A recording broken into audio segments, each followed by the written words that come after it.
So, ladies and gentlemen, welcome to the first ever episode of The Gaming Chair. The lady joining me today is a bit of a superstar. You may know her from Britain's Got Talent. She's been on Spit and Image. She's been in Star Wars. Mavis, one of her puppets, is like pretty much everywhere at all times, all the time at the moment.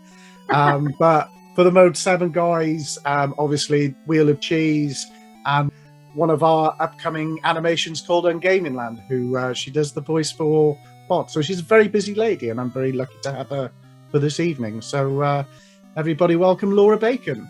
And at this point, I'm going to pump over, obviously, the same claps that we had on Wheel of Cheese, which will be great.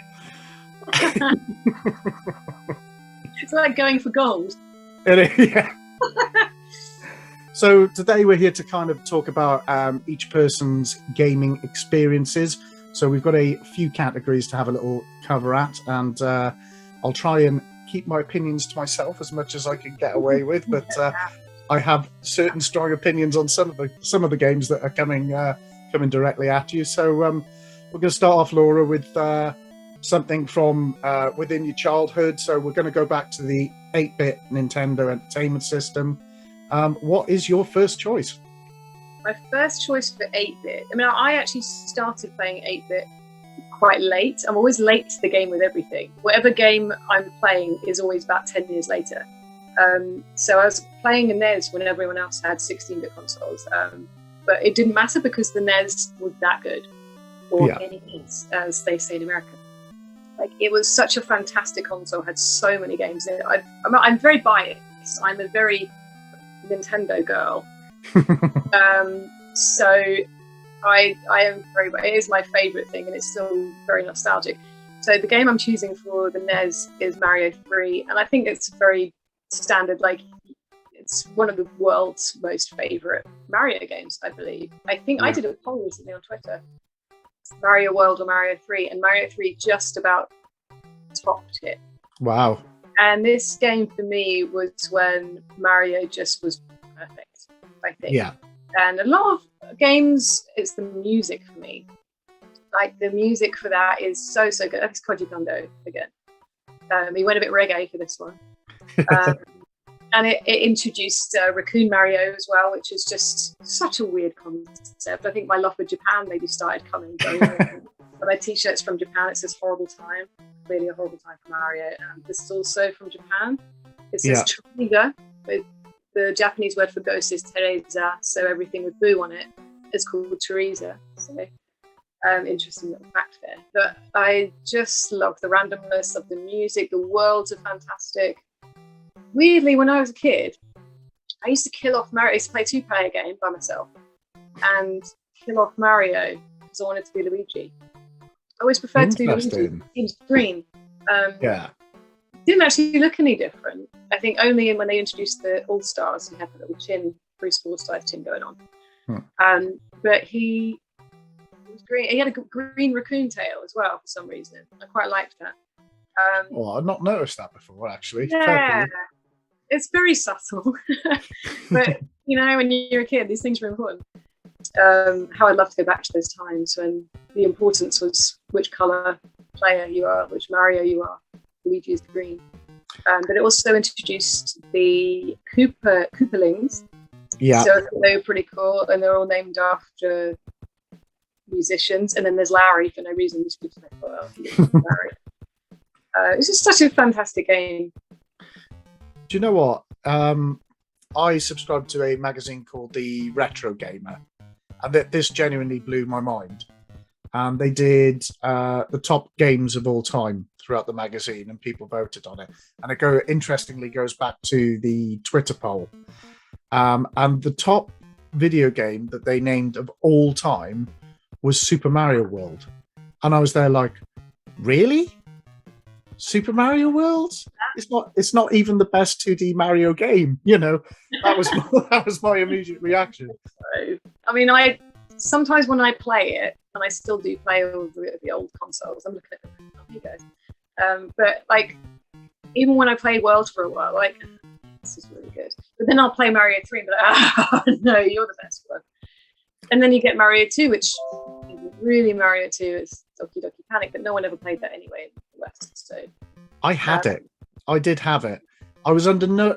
I have a weird kind of relationship with Mario 2 because I fully understood that it wasn't the Mario game that I wanted. But as time's gone on, I've kind of got a little bit more fondness towards it. I don't know why that is. So much digging, like the desert world in Mario 2, when you just have to keep digging. Yeah, yeah. You have to get Toad for that one because he's really quick. Well, the thing that the people won't realise about Mario 3 as well is we hadn't heard, like, sound-wise anything like it ever before because they had specific chips in it to make sounds that just weren't in any other game. So, like, if you listen to the Fortress song, you go do do do do do do do do, and then the final bomb bomb. Kettle drums. No other game can do that because specifically because of the chip that they put in Mario 3. That's how much process went into that game. The Ice World has a really icy. I can't even sing it because it's like ding doo doo doo doo doo, but it sounds like cold. Yeah. Whenever it snows in real life, every time it snows and it's white outside, I get that theme every time in my head. They're drummed in there. The tunes of our gaming childhood are drummed in our heads. So the big question, the big question, did you beat it without cheating? You did. Not without cheating. Without using the warp whistle, but then the warp whistle was part of it, you know. Yeah, no, that I don't count that as a cheat. I've always said that that's my big kind of dividing line between Super Mario World and Super Mario 3. Super Mario World, I beat quite easily, to be honest, including every single level that was in it. I've never beaten Mario 3. You can beat it with the warp whistle. I think the trick is to go as far as you can without using one until you get to the beginning of World 5. So go through all of them regularly. Grass, sand, water, giant. I want to say giant. And then as soon as you get to World 5, which is the one that goes into the clouds, get your tentacle suits in there first and then warp whistle, and then that will take you straight to World 8, I believe. That is a great idea. This is rusty, but then you get, by doing it that way, you do the easier levels first still, and you get a good sense of the game, but you also get the really good items. But if you want the hammer suit, you have to go to Ice World. I suppose if you've got the Tanuki suits, you know when the Tanuki suit turns into a statue? Yeah. Is it invulnerable to cannonballs as well? I think so, yeah, because when you're on the ship, you could turn into a statue and then it would go boop. But God, thinking about it, actually, when I was younger, I used to save up all my power wings. And then when I got to the last level, when it was all those battleships, I used to just fly all the way through them, which is quite cheating, really. It's like, I just wanted to, like, do it. But, yeah, just, like, fly all the way through. In a way, I feel quite ashamed of that now.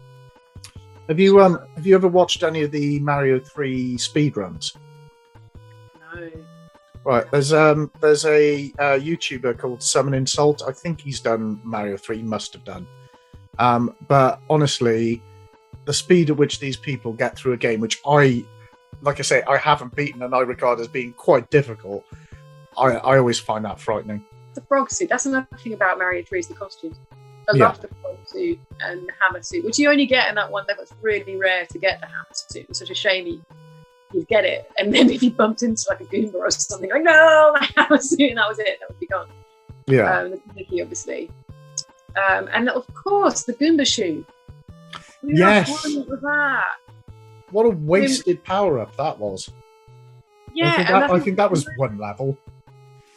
Yeah, it was maybe two, but the moment you get it is like, because I accidentally got it, I think. Because you can like raccoon whip the Goomba that's in it, and then you just leave the shoe, like, I'm going to get in that. And then I think I remember, like, when I got in, I was like, oh my God! And in those days, you couldn't text anyone, but I would have texted all my friends saying, I just got in the Goomba shoe.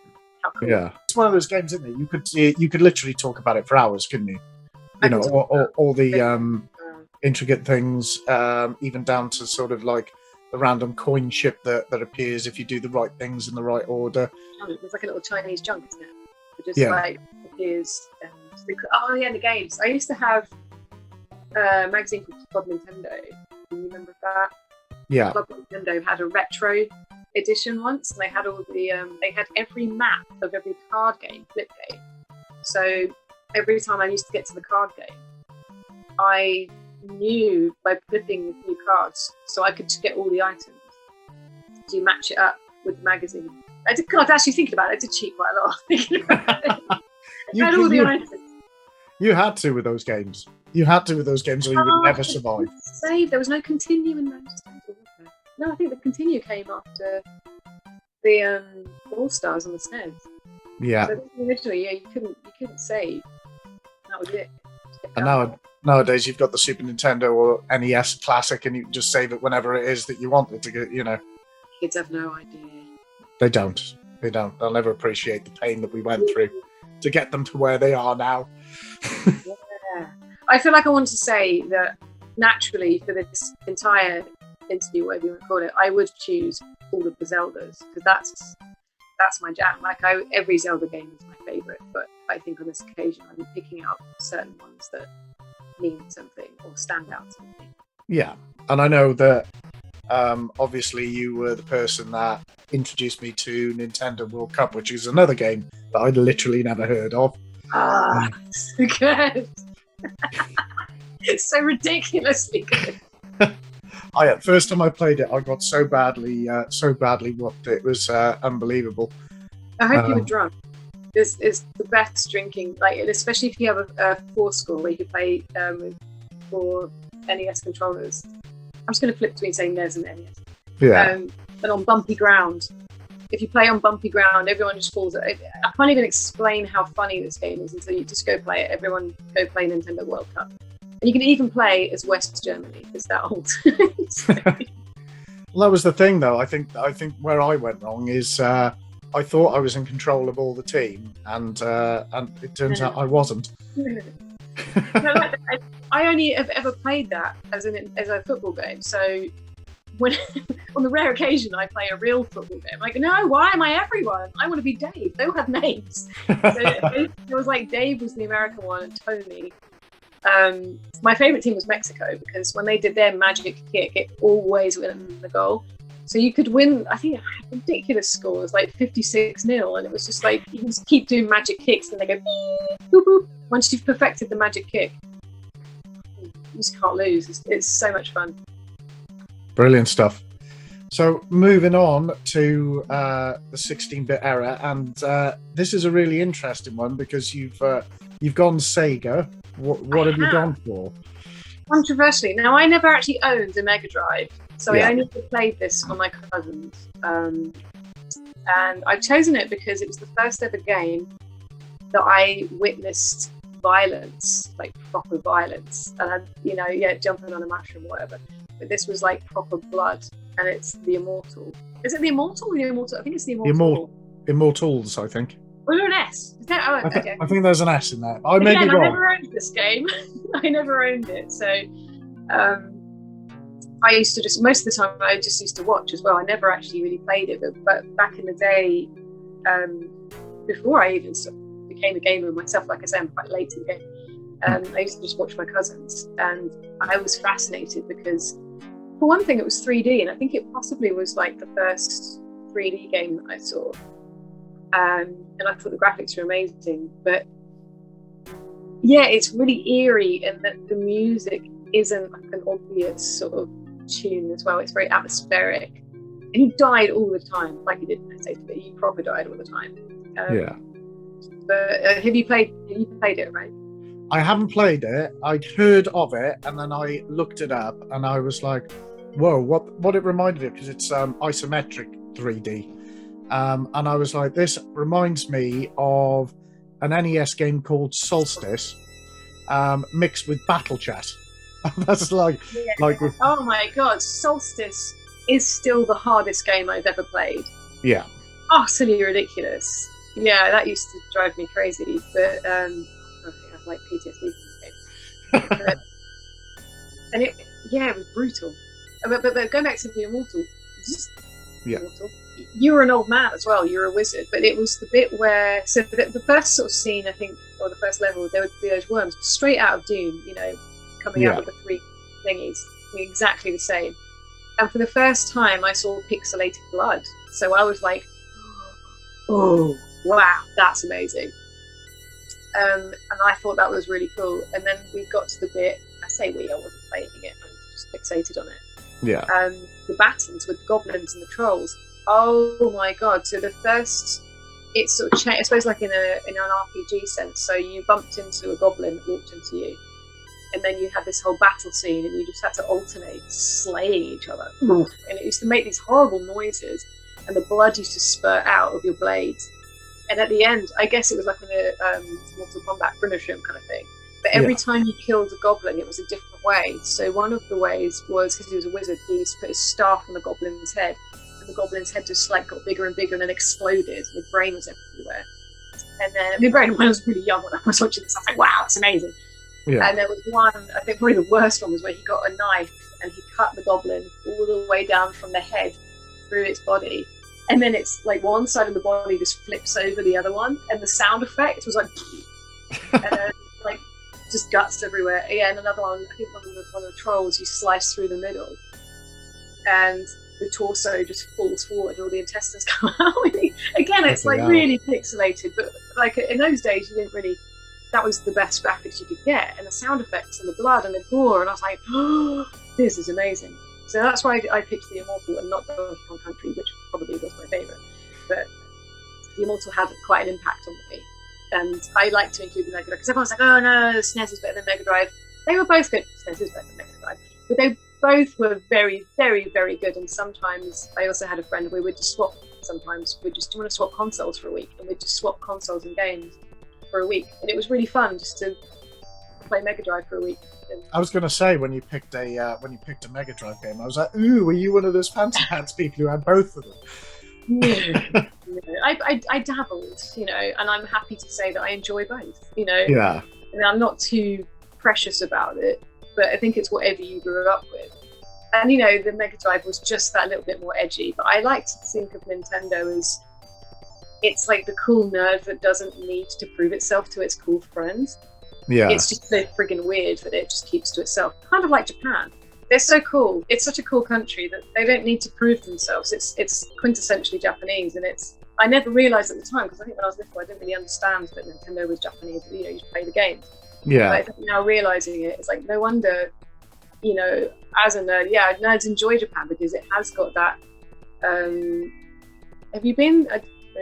I haven't been personally. It is on the bucket list. Yeah, everything is a cartoon character, and it doesn't have to be for kids. Everything, like down to any sign, will have a cartoon on it or something that looks like a game, and it's like, wow, that's cool. That's just life. Nintendo is basically like everywhere, and mascots and cutesy things, kawaii stuff, and it is like, if you grew up in Nintendo, you have massive appreciation for Japanese stuff. I think naturally. I like the fact that we were both in predominantly sort of Nintendo growing up, because I didn't realise, but apparently the Sega won the console wars in the UK, which I didn't realise. I can imagine that, actually. I remember a lot of people like were pro Mega Drive, and like boys like cool red. Sonic's pretty fast. I'll give them that. Yeah, Sonic's a good game. Like it definitely had its things going for it. But yeah, it's nowhere near as good as Nintendo, and I will die. That's a hill I am happy to die on. But Sonic had fantastic music, and it's still to this day. I mean, I played a lot of Sonic in my console swaps and playing with my cousin, and even to this day, I'm quite a weirdo. I listen to video game soundtracks. I recently discovered. Do you know what? Time out, but I recently discovered there's this dude on YouTube who plays 8-bit music. His name is Gabb, Gabb. Yeah. I'm searching him now. But he just does like Nintendo music. There he is. He's doing Turtles. Oh, you can't see that, can you? Oh, I've got it. He's just called Gabb, but he's a French pianist. He's fantastic. He did the Battle of Olympus theme, which I absolutely love. That was a very close second for my favourite NES game, Battle of Olympus. Yeah. That's got brilliant music as well. And sometimes I just listen to music, but I will listen to Sonic music. Marble Zone, big fan. Starlight, you know. Yeah. But yeah, hats off to Mega Drive for doing some great music. And having some hellish great games. Very gory. Splatterhouse 2, again, very gory. It was just like, what is this? It was the same with Mortal Kombat 1, wasn't it? It was, you know, they didn't. Have you never played it right? So I played Mortal Kombat 4, but I knew them, I saw them, but I wasn't really allowed violent games. So when I got to go around my cousins, like, we were going to watch a violent game. But yeah, I guess it's a similar sort of thing. Yeah, just. Well, with Mortal Kombat on the Mega Drive, it was released. Obviously, it didn't sound or look as good as the Super Nintendo version, but it had all the blood in. The Super Nintendo version, they changed the blood to sweat, so it's like, and changed an awful lot of the finishing moves as well, so they weren't as gory. And it's like, you do realise that's kind of what actually makes Mortal Kombat, don't you? It's a bit Disney, isn't it? Yeah, it was a little bit. It was a violent, controversial game. I played it on the N64 though. There was definitely blood in that. Yeah. They got to Mortal Kombat 2 and then they were like, no, it's pointless just doing this. We're just costing ourselves sales. We'll stick the blood back in. So moving on to the 2000s. Now your 2000 pick, I literally never heard of, and then I looked it up, and it genuinely, just by the look of it, made me very, very excited. So what have you gone for? So surprised you've never heard of it, because it was really big at the time. I think it came out on the Wii first. Sorry, I should say what the game is. Okami. Yes. Okami. It's a fantastic game. If you like Zelda and you like traditional Japanese paintings, then this is the game for you. Also, humour, lots of humour in it. Also, a little bit of humour towards the sexual side. There's like some boob jokes and sexual innuendos thrown in, which is quite unexpected. Yeah. But very funny. Not in the Conker's Bad Fur Day, like, oh my god, this is hilarious and bonkers. But it's just absolutely stunning. And to play a game where you paint your enemies to death is so surreal, but yet it works. So you have this calligraphy brush, which was the Wiimote, and you like slash people by drawing a big old calligraphy line through them. And then you learn lots of other moves, like there's a bomb, so you draw a bomb with calligraphy, and then it becomes a bomb and it explodes. And it's just stunning. It looks like, what's the name of the Japanese art that's like paintings drawn with calligraphy? It's all based on real Shinto gods and goddesses as well, and legends. So it's all true to actual Japanese folklore, but just so fun. Very, very Zelda. So I think it was probably very inspired by Ocarina of Time. But it's one of those games that you play it and you keep thinking it's going to end, and then it just keeps going, and then there's another area, there's another world, and then you get to a bit like, okay, this is definitely the end now. It goes on forever. It's great for that sense, because you love it so much and you just think, oh, it's going to end soon. Oh, here we go. Nah, keep going. Great. Look, it actually, because I looked into the history of it. So it originally came out on the PS2. Ah, okay.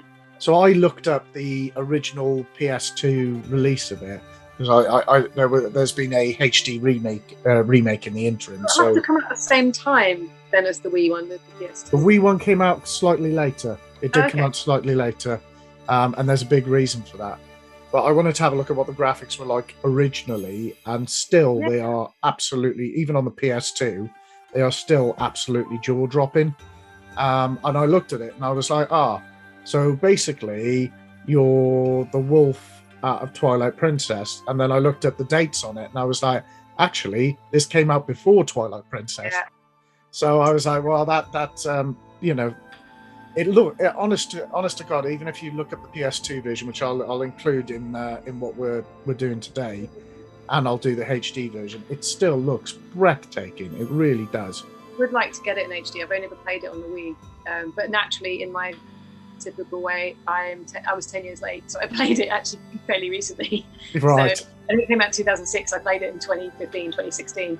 I actually played it after coming back from Japan because I knew it was very Japanese. Yeah. Which is quite a nice little thing to do. But I always wanted to play it, never got around to do it, but I'm just always late to the game. I have no concept of time.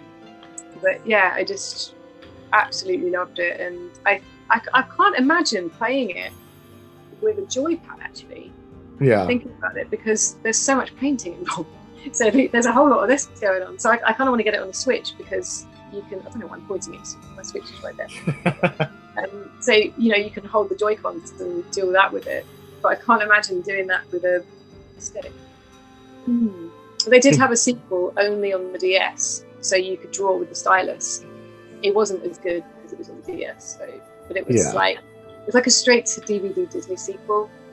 Not spoilers, but it's like the son of Amaterasu, so it's like the son of the wolf, and then the son of something. It's like. Well, I think the reason that maybe I missed it on the way through, again, because I've kind of looked a little bit into the history of it, because I couldn't believe that I missed this game. I looked at it and went, "This is so my game. How have I not played this?" And apparently, it didn't sell very well, and actually, Clover Studios, who were the people who made it, actually went bankrupt as a result of the game. And then Capcom picked it up, gave it to another studio, and the rest is history. And now you get so many game developers who are going, "Oh, what was your what got you into gaming?" And they're like, "Okami." And it's this hugely influential game that didn't do very well, basically. That's nuts. I've always hoped that they could do a sequel, but I don't know. And there's a big fan following. Obviously, there's going to be fan drawings and whatnot, and arts and stuff, because it's such an artsy game. Yeah. But when I first used to look at the covers, I used to think, oh, it looks very serious, but it's really funny. It's got so much humour, lots of characters that. And the talking is a little bit like Banjo-Kazooie, so the characters like, and I quite like that. I'm not actually a big fan of characters talking, even to this day. I'm still like, oh, why are you talking? I want you to make noises and I want to read it. Yeah. I'm talking out of breath with the mouth. Well, at least they haven't made the mistake of having Link speak yet, which I think would be. Let's just hope they do. Absolute disaster. Especially after Mario. Let's get some random American guy doing an Italian accent for it. I mean, I quite liked it when, was it Charles Martinez, when he used to say all the Italian things in Mario 64, like, oh, ravioli, spaghetti. Now, is this like offensive now for Italians? Oh. Because Mario doesn't say Mamma Mia anymore. No. He doesn't say anything Italian. He just says, hey, I got it. Was like, woohoo. He just doesn't say much. But yet in the N64 days, he used to say all sorts of stuff. Yeah. He was far funnier in the N64 days. Yeah, but then, he was more Italian. Well, he talked about pasta, which I assume is what all Italians do. They do, definitely. Yeah. In fact, it's the number one food on the planet, apparently, in terms of people buying it. So, ravioli. Yeah. I do that. Definitely. Comment section suddenly fills up with complaints from people from Italy. Sorry. How dare you? So you mentioned Breath of the Wild, which is a little bit of a lead into your greatest modern game. Wow. This is so controversial because I'm going to go say something crazy here, but when I first got it, I don't want to say I hated it, but I really didn't like it.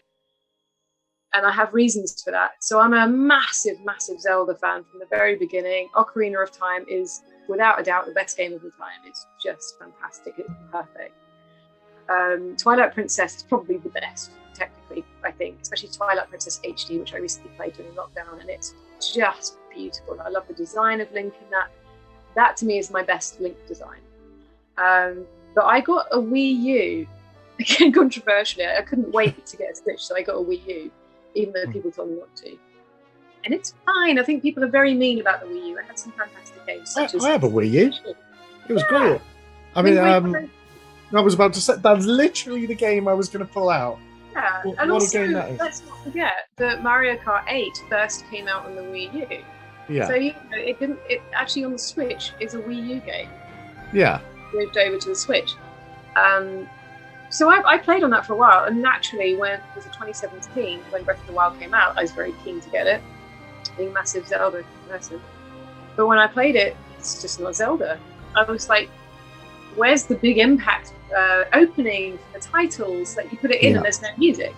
Music is a very important part of me. I'm a very musical person, and I remember tunes and I like themes, and I love it. All the other Zeldas have got these epic theme tunes, and this had nothing. Tiny little font. And I was like, okay. And the first thing you encounter is talking, and it's Zelda, and she sounds like the clitoris from South Park. Like, like, what is that? She's meant to be 17. What is that? No offense to the lady who does the voiceover, but I know she's got a lot of stick. But it wasn't even that. It was just the fact that you've never heard the Zelda characters talk ever, and suddenly here they are, full dialogue. Luckily, Link doesn't. So that took me by surprise.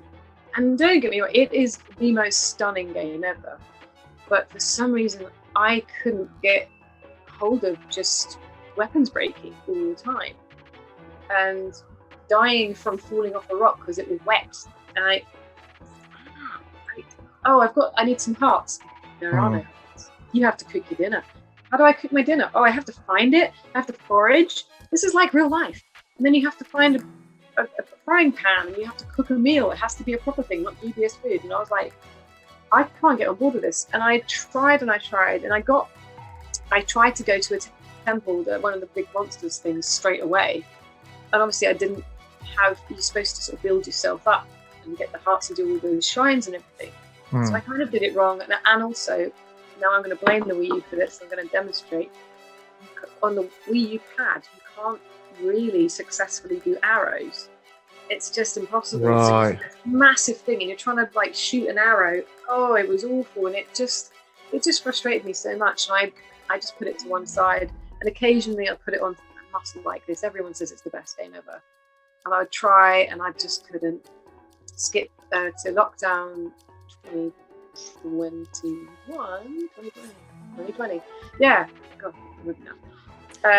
I finally got a Switch, and only recently, actually, no, it was Christmas this year. I thought, you know what? I've got the Switch now. Maybe I'll just start a whole new fresh leaf. I'll start from the very beginning. It will be different because it will be on Joy-Cons. So I thought, okay, I'll get it. It's what I did. I went to CEX and I traded my Wii U Zelda, or Switch Zelda, pretty much the same. So it's quite nice that you can do a trade. Yeah. So I started again, and I got it. I got it, and I don't know why, but maybe it was the controls. Maybe it was that I'd had that time out from it. In that time, I'd done Wind Waker HD and Twilight Princess HD, so I'd had my fill. And I was ready for something new. And I just kept at it. And in like February this year, I became obsessed, like proper obsessed. That I played it one day for 6 hours straight. I think I went to the loo once. I just literally played it solidly. And I thought, this is nuts, considering that I didn't get on with it. And this is why I've chosen this game, because I can't believe I had such a turnaround. And I'm happy to put my hands up and say, you know what, I was wrong. And like, because people keep saying, oh, I told you. I'm like, yeah, you did. Yes, you did. And there are still some things that I miss, and that's the green tunic. No, you can't get them. But I've done 100 shrines, did my 100th last night. Still not complete, I'm still playing it. Yeah. I've got one more mechanical thing to do, whatever you call them. But I just played it right, and I miss the iconic parts of it. So I miss his pointy hat, and this is I love the design for Twilight Princess. That was beautiful. But I love the humor. I love the horses, and it's so detailed. Like the detail is off the scale. And it took me a while. For the first time around, I dismissed a lot of the humor and the characters. So I did a lot of side quests this time around, and got to know lots of the other characters before I went straight into the sort of battle things. And that made a difference, I think. But it is absolutely stunning, and the whole open world thing, especially the first time you're exploring. So you have the map, and you get to the point at that point where I was obsessed. you don't know what's coming, so you want to explore the map that's just black. You don't know what's there. Once you've opened up the map, which takes a long time, and you open up all the towers, it's not quite as exciting, but that excitement is when you open the towers and you get to look at what's there, and cool, I want to go there, and this town and this village, and it's huge, and it's still beautiful. It is still Zelda. The weapons need to not break as much though. Yeah. And cooking I do in real life when I come home from work. Okay. Certain sound effects and music I miss. Again, music has such an important thing for me that I miss an ongoing theme and an epic. Because Skyward Sword had the best music, I think. Yeah. I know Skyward Sword everyone is quite weird about, but that flying theme, when you first go on the bird and you're flying around Skyloft, is on par with like E.T., John Williams. Like that is, and it was very orchestral. Whereas Breath of the Wild is like someone got a cat on a piano. And they're like, yeah. Like, okay, it's atmospheric, but I like a theme, like a proper theme. So there are things about it that I miss, but that's the most obsessed game. Yeah, that surprised me so much that I never thought I'd turn so dramatically about the same game. And it wasn't exactly the same. It looked the same on the Wii U. It just, for some reason, landed different with the controls, I think, and how I approached it. You might actually be talking me into giving it another go, because I have real problems with Breath of the Wild. I won't go into it in too much detail. I've tried it before, and I think we had this conversation when I first met you. We're like, Breath of the Wild, terrible. And then, like a few months passed. I was like, actually, yeah. I will always, and I'm sure I have a fair feeling that they'll probably fix it during the sequel. But I miss my big bloody dungeons, Yeah. They only had 4. They weren't really very big. I didn't think they were well constructed either. Yeah, with the shrine thing, I think what they've done is taken each room from every dungeon and flung the rooms across the whole world. So every time you get to a shrine, it's like a new puzzle in one room. And then you do it, and then you get the orb at the end. And yeah, I do miss a themed dungeon. And also, I think weirdly, every whatever Ganon they're called, like the I don't want to say Phantom Ganon, but that's Macarena, but like whatever the boss is at the end of each big mechanical monster, I've not even lost a heart. Now I don't know if that's because I'm amazing or it's just like he's really easy. Yeah. I didn't find that challenging at all compared to the Lionels. I don't know if you ever got that far. Bloody hell. I got all the way up to going to Ganon, and I do this a lot with games. I get to the end, and I'm like, what's that? No spoilers. I'm not a Ganon yet. Oh right, no, because I'm very much a completionist. So what tends to happen is I'll get to the point where I just need to go into the final bit. And I think, well, I haven't collected all the heart containers. I need to do this, that, and the other. And then I lose interest and I never actually finish the thing. Yeah. I think there's a point where you get like at the moment, I'm like, I just need to get all the shrines. I've done 100. I don't even know how many there are, but I must be coming. I think you're coming close to the end. I can't remember if it's 120 or whether I'm just thinking that number because it's the number of stars in Mario 64. It feels about right because I think I've just got the Gerudo Land bit to do. And then I'll go to Ganon himself. But I felt like I might as well just fully do it. I've been playing it since January. So, yeah, I've sprawled it out. I haven't played it every day. Apart from that, like February was my obsession month where it was cold outside. I'm like, right, I've got no work. Like I had a load of work and then I had a gap. So it was really nice. I'm freelance. I do puppeteering sort of as and when it comes up. Yeah. So I had this wonderful gap of just Zelda like for a whole week. I was like, this is great. But yeah, no, I play it. I might have a little dabble tonight. I'm just checking the time. I've got an hour's worth. Yeah, it's a bit of time. But before we get... Sorry, I was going to say it's the type of game that you can just put on and it's nice. There's a nice sunset. Yeah. Walk around on your horse as well if you don't want to use your brain power. Yeah. I used to do that with Mario Sunshine. Never really played that. Never got into it, but I used to like popping him in the water and make him tread water because it was really soothing. Yeah, Mario Sunshine was a little bit of a fail. I'm sure I should come to that another time. But do you know what? It was? It was the backpack did my head in. There was a level in Mario Sunshine where the Dark Mario runs in, steals your backpack, and buggers off, which means you have to engage the next level as a Mario in a regular platform game. I was there going, this is wicked. Why isn't the whole game like this? You know? I never got that far. I think I did PT Piranha and that was it. I was like, yeah, I'm gonna stay in the ocean and make him rob around, pretend I'm on holiday. It wasn't for me. And people keep saying, oh, when's there going to be a Mario Sunshine 2? And I'm like, why? Hopefully never. Blood. It's just like, who cares about blood? Like, all those iconic Mario characters. It's just like, Mario. Yeah. So we're going to move on, finally, to your wild card, which can be from any decade, any console, at any point. So what are you... I know you've had a few thoughts on a few have been knocking out of mine. I'm going to go with Soul Calibur 2, specifically 2. And there's a reason for that.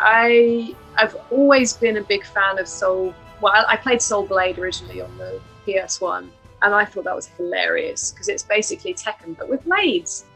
So, obviously, infinitely better than Tekken. And I know lots of people would want to fight me for that, ironically. But Soul Calibur 2 was just so funny and so brilliant. It was just before it got too serious. So I have Soul Calibur 6 at the moment on the Xbox. Yeah. And it's great. You can't do a team battle. And I don't know why they took this feature away. But Soul Calibur 2, you could have up to 8 players. You could do it at random. And it was something that me and my best friend used to do in our work break. We both worked at a customer service job, and we used to go straight back to my flat and like, cool, Soul Calibur 2, and the noise of putting the players up to 8 it just reminds us of frantically trying to play as much as we could in our lunch break. And it's just so silly. There's no blood. That's the funny thing as well, that it's gruesome in the sense, like, you know the game, right? Like IVs, hits everywhere, and like blades, and you're constantly slaying people, and you're doing these ridiculous moves. But after, even if they're on the floor, they just go, like, it just looks like they just like got a little graze or something. But you can proper go for it and slay each other. You can jump up in the air and just like slay the crap out of each other. But it's still not gory. It's still not gruesome. It's just silly. I love it for that sense. And I'm not competitive at all. Like, so many gamers will say they're competitive. I went out with some people that were very, like, just didn't like me like winning, or just get tantrums. Like, dude. Yeah. Like, I just love playing. I think that's like with Mario Kart. Like, it can be frustrating, but I don't get mad. Like, I just love playing it. That's the main part. I mean, Mario Kart is up there with favourites as well, but like. Soul Calibur 2, specifically that one, I think the characters were fantastic. It was so silly and so funny, and I still prefer to play that to this day. So on the GameCube, you had Link as the special character as well. And I think on the Xbox, was Storm. I can't remember who it was on the PS2. I can't either, but I know exactly what you mean. I know exactly what you mean. And the fact that you could then play like Ocarina of Time Link, and you could just like throw bombs and do an arrow, and that has a special sort of place for me. And it was just before games started to get too serious. I find a lot of big boy games are very, very serious now. Yeah. And even Soul Calibur, even though it's still far-fetched, it's just gone that little bit too serious. Whereas I like how it was just so silly. I agree with you 100%. I think they've developers nowadays have lost sight of the fact that games are there to kind of take us away from the real world. It's like, now we're going to beat you over the head with the real world, even when you're playing a game. And it's like, it's very clever. Like, I have recently tried to play Red Dead 2, and it's such a big step from Breath of the Wild that I need to finish Breath of the Wild first before I properly get into it. But I have been giving it a go, and the first thing I noticed was how walloping the main dude is. It's like, you feel like he's a big actual person. And he's wading through snow, and they talk all the time. Like, what are you talking about? Like, what's going on? And guns as well. Guns is something that I've never got into with gaming. I've never been able to do first person because I get motion sickness, especially in my N64 days. Yeah. Like, not get on with it. And I've never been used to using guns in a game ever. So using a gun, and I'm like, oh god, what? It goes all over the place. Whereas blades, I much prefer blades. Love a sword. Yeah. All I can say is stick with it. Red Dead is in my top 5. I don't. Yeah, I'm sure it is. It's not even as beautiful as it looks and as well as it plays. It's purely that the main character in it, as you grow with him, as the story kind of progresses, you really become invested in him, and that's why I think it's missing from games like GTA 5 as an example. Is I don't give a rat's ass about any of the 3 main characters in that game. I never did. I've played the whole thing. I never once really cared what was going to happen to him, hence I wasn't particularly invested. I played that recently. It was actually 5 years ago, but for the first, I'd never played a GTA game. I was so British and so naive about it. Like, oh my goodness, what's happening? Oh god, that's really violent. I'm like, oh wow, this is what games are now. If you've been Nintendo your whole life, it's quite a shock when you play a real big boy game. Yeah. So I'm easing my way, and I thought Red Dead 2 is a good 2 as well. I'm not starting with 1. I just thought everyone said that 2 was better. Well, there's rumours that they're going to remaster 1 anyway, so I think that's probably worth waiting for them to do that. If you're going to play a GTA, 4 is my guy. Purely because, again, the guy, you kind of grow with him as it goes along, and you like him as a character, and you know the family growing around him and all that kind of thing. It's really good. But yeah, not a fan of 5, which is another huge controversial thing to say. I only played it for an hour or so around someone's house. Bland Theft Auto. I've got to think of some other big boy games that I should try and. But then Breath of the Wild 2 is coming out eventually. So yeah. To go back quickly to Soul Calibur, it's a really interesting point in time, because I think Soul Calibur 2 was probably the first time that 3D fighting games was done right, because you'd had Virtua Fighter, and like you say, you had Tekken, and I had plenty of friends who liked Tekken, and I just thought they were crap in comparison to Street Fighter 2. I just thought they were lanky, they didn't move very well, you know. Characters are great as well. And Tekken characters are that little bit more serious. Even though there's a bloody great panda with a handbag. I mean, the Soul Calibur is so tongue-in-cheek. Like Raphael, you're quite rude one. I love the catchphrase they say as well. And they remain, that's like a big part of my growing up as well. Also, just like hearing those words. I say it all the time, like, Ivy, squirm! It's just like so good. But yeah, if you play Tekken as well, and then play Soul Calibur, or play Soul Calibur alone, either one of them, 6, whatever, and then you put Tekken on, like they're so lolloping and stiff again. They're kind of big and bulky and slow compared to Soul Calibur is so fast, even despite that. And they have the 6th one does have a good feature that you can build your own characters now. That's so cool.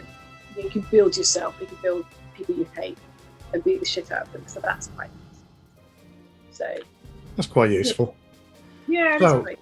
The big question: you're on a desert island, right? You have one game. Which is it going to be? I instantly thought of Mario 3, only because you said desert island. Do you know what the first thing I saw? A freaking angry sun who comes down. So that's my choice. That's my desert island, Mario 3. And that probably would be as well. How terrified were you the first time you saw that sun? Because I remember, like, you're in the level and you have no idea what's going on. And all of a sudden it starts, woo, like, oh my god.